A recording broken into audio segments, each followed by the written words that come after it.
Time now for us to read and react to some news around the league, starting in Dallas, where Jerry Jones was watching the Eagles' loss very closely last night. Well, I watched the game flying up to New York. I'm overlooking Central Park right now, but real excited. They didn't have to put any fuel in the plane. I know it's cliche, but we've got to concentrate on the Minnesota Vikings this weekend, and that's a big game for us. But, boy, you see that, you need to stay in there every play. Every play is meaningful right at this particular time, and we sure got a shot at this thing. All right, Swagoo, Jerry Jones thinks they have a shot. Do you believe the Cowboys have a shot in the NFC East? I like the optimism. The shot is based off what the Philadelphia Eagles do, though. And I think I came away from that game last night saying they may be figuring some things out. But it's great for Jerry to remain optimistic. You look at the rest of the schedule. The Eagles have the Commanders twice, which you think both of those will be wins. And you look at the Cowboys schedule, who could quite possibly win all of those games as well.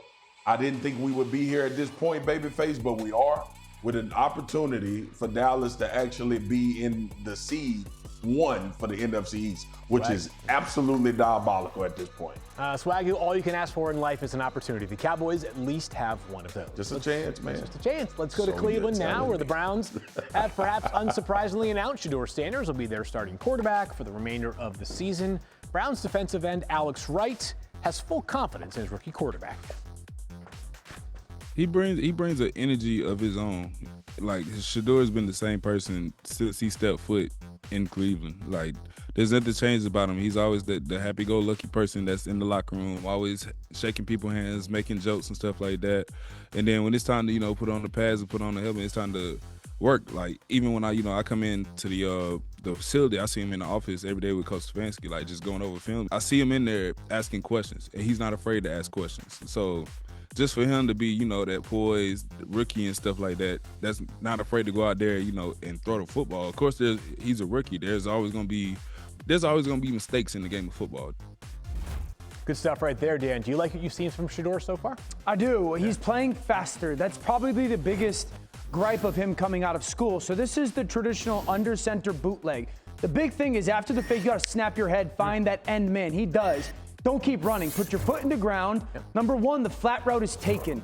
Don't take the sack, hold it quickly, get that ball out to that crosser. That's very well done. This is that beautiful 60-yard touchdown pass to Jerry Jeudy. Look how quickly he goes from one, scans front side, realizes it's man, back to two, understands the safety, drops low, and carries that middle of the field post. Three is the backside right now.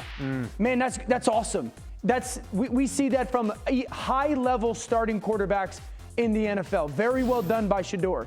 Changes the protection here. He wants Fannin one-on-one, gives him the chance to hesitate, watches the corner collapse on the in route from the top. This is an elite throw under a real NFL pocket. You cannot play and/or throw it better than those clips right there. Are there still issues? 100%. Down in the red zone, all-out pressure. You have to drift. I love the fact that he backpedals. You got to beat the last guy with the throw. Give your tight end, the young rookie Fannin, a chance versus man coverage. So it hasn't been unbelievably perfect, but man, the stuff that you saw in college and even in that Rams preseason game that gave you just some reservations, I think week by week there's just been a little bit of a step forward in some of those flaws. This weekend, he played at a very high level. 4 more games to continue to grow for Shedeur Sanders. I think they're huge. I think they're huge. I think they're huge. Yep. Just a week ago in Pittsburgh, fans were calling for Mike Tomlin's job. But after a win over the Ravens, the Steelers are now back atop the AFC North. And here's Mike Tomlin earlier today on maybe being on the hot seat. At the Bills game, fans calling for your job. Did you feel like you were in the hot seat at all last week? Man, I've been in the hot seat for 19 years. Did you feel like you had something to prove to the fans at all? I always feel like I got something to prove, not necessarily to anyone in particular, but that's just the spirit in which I go about what I do professionally. What do you expect from the fans Monday night? Man, I expect them to show up, man. It's Monday Night Football in Acrisure. It's going to be a big game. Well, Mina, as Mike just said, the Steelers play host to the Dolphins on Monday night in Pittsburgh. What challenge does Miami pose to Pittsburgh?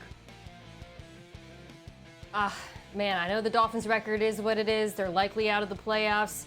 Do not sleep on this run game because I am telling you, week after week now, they're putting up some of the filthiest tape in terms of running of any team in the NFL. I mean, they lead the league in explosive run rate. Devon Achane leads all running backs in rushing yards over expected per carry. They use motion at the highest rate, which gives the Pittsburgh Steelers trouble. And a lot of the things they do in the run game in terms of using misdirection, eye candy, Achane getting into the edge, these are all things that Pittsburgh has struggled with, particularly the second level of their defense. So they got to come into this with a game plan for that rushing attack, because it is one of the trickiest to solve in the entire league. Yeah, Achane had a bonkers day this past Sunday, Mina, and he didn't even play the entirety of it as he got banged up with that rib injury.